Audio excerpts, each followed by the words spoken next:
James 4:13 Age nun hoi legantes semeran e aurian parousamatha eis tenda tein palen kai poiesamen eke iniautan kai imparousamatha kai kerdesamen.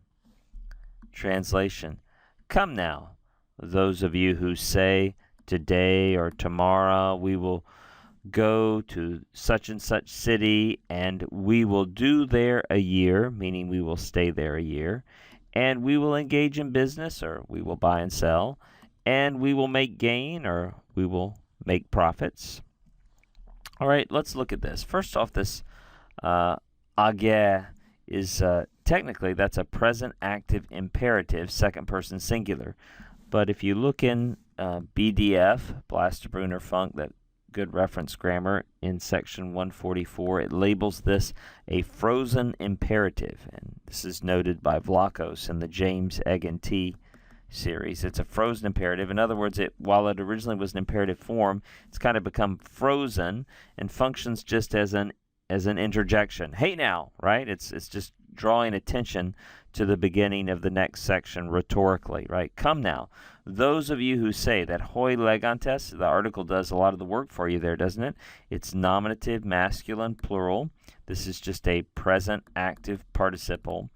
And this is a substantive use of the participle, but how's it functioning? It's probably a nominative of address, isn't it?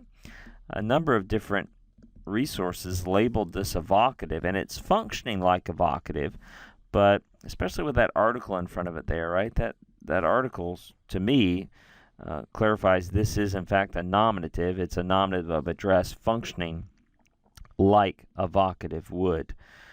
Finally, let's note with this word imparousamatha, right? As soon as you see that sigma right there, you say, oh yeah, this is probably going to be a future. It's from the verb imparouomai,